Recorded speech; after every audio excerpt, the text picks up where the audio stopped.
Lorne na Porca with Tomás McCarthy on WLR. So the Lismore GAA club are developing a new floodlit training facility which is due to be completed later this year. And to tell us more, I'm joined on the line by Dave Barry, Lismore Senior Hurling Manager and Juvenile Chairman. And firstly, Dave, can you describe what this new facility will look like? Yes, Tomás. So we've been planning it for, I suppose, 3 years now, and looking for something to add to what we have. And in Lismore, we've one pitch which essentially services all the hurling teams and all the camogie teams. And look, there's a certain amount of Gaelic football as well.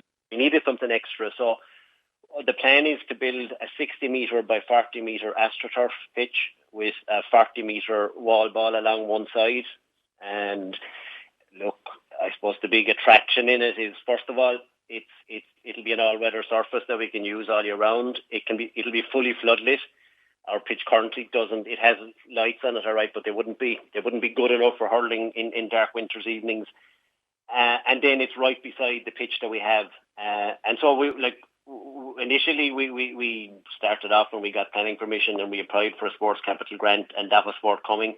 And then since then we've been fundraising, but we're in our kind of final fundraising effort now, and everything is running smoothly, and we expect to hopefully begin the construction sometime in May. Yeah, that's great to hear, Dave. And can you explain a little bit about why you felt there was a need to develop this training base in Lismore? Yeah, and again, look, it comes down to the numbers that are playing, I suppose, and the involvement that we have. And we would certainly be very lucky in Lismore from the point of view that there's a huge amount of Gaelic games, and particularly hurling and camogie, played in the primary school, and that then leads into us having very high participation levels. A lot of the kids in Lismore will actually play GAA, and so we just didn't have enough facilities. Like you have two teams or three teams trying to train at the same time, but also we wanted something that could have a training session on it on a winter's Saturday, and that you could have another training session on it straight after. So in other words, you're not going to destroy the pitch. And then I suppose with the way the game is developing, you could have a whole program or a discussion on the way hurling is actually changing. But ball skills are really, really important, and being able to deliver a good pass to someone and be able to collect the ball effectively. So I think a wall ball is a fantastic tool for coming up with interesting drills for children to try and get them comfortable with collecting balls and striking the ball effectively and quickly. And look, as underage chairman, I've been very involved in all the things that go on at underage. And look, what you want training to be an enjoyable experience for children. And the fact you can do more drills in with the ball included, and also children come to train and they're not going home covered in muck, I suppose, when weather conditions aren't great. We had actually used the AstroTurf facility in the BCS school in Lismore there before Christmas, and we had all the kids training throughout the autumn, and the turnouts were excellent. But there was great enjoyment, even on a morning when it might be raining. They didn't mind, So having facilities that allow broader range of drills to be done, and that children will enjoy a little bit more. That's really the target here. And I suppose all these things cost money, Dave, and I was looking at the leaflet for this development is going to cost €200,000. How are fundraising efforts going so far? Yeah, and I suppose with anything, we can all have a wish list of what we'd like to have, but to put it in place, you have to come up with the resources to do it. So, yeah, initially as I said, we applied for a sports capital grant, and we were awarded just about €64,000 to draw down whenever we go ahead with the building.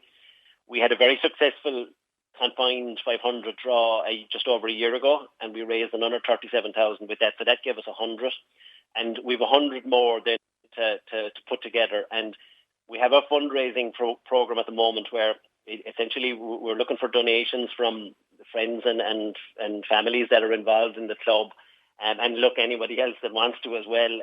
And okay, we've reached out with some social media and with contacting people in the club, and maybe people that were former members of the club that are in different parts of the world. And I have to say, we've had a tremendous response over the last few weeks. We had a nice video involving a good few of the kids, and involving, we'd say, Jack and Irla who are on the county team, and that got a great response. So far so good. Look, we've made great progress in the last few weeks, and our hope would be between donations and we'll say payments, we'd come up with sort of around 60,000, and then we'd borrow the rest to allow us to reach the 200,000. So look, so far so good.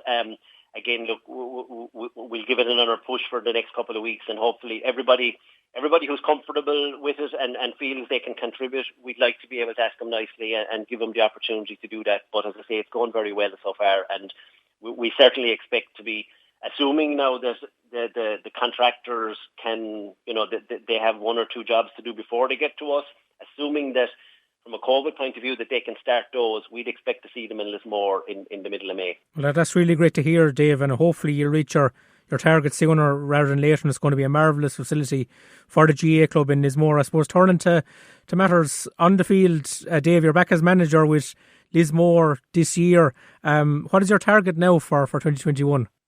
Yeah, look, I was involved a few years ago there, and look, in 2016 we had a great run and we won the intermediate, and we got as far as the All-Ireland semi-final in the competition, and then in 2017 we had a great run as well in the county championship, and we got pipped by Ballygunner on a dark winter's evening down in Fairfield by, I think, just a point or two.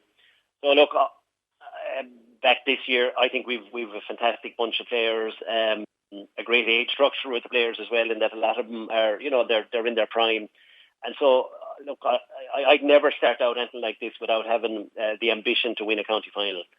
We've been, we've had good days and maybe some days when you'd said you could do a little better in the last few years. We want to try and push that on a little further. So that's the ambition. The ambition is to try and see, can we put ourselves in a position to win a county final? Without a doubt, Ballygunner have been the standout team in any kind of living memory of Waterford club hurling, and they do their job really, really well. They have a great bunch of players, and they play a game then that they're in total control of the ball for a lot of the game. We observe that and we know that, but I think we've a player group that's capable of coming up with something to challenge, and that's the objective.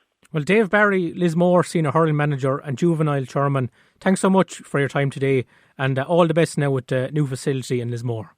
Thanks very much, Tomas. Well, thanks so much for tuning into this edition of Lorna Porca. Nigel Kelly will be back with Saturdays on the Ball from 12, while Gavin Whelan will be on air on Mondays on the Ball from 6 o'clock. Until next time, slán go fóill. Now you're hurling. Lorna Porca with Tomas McCarthy on WLR.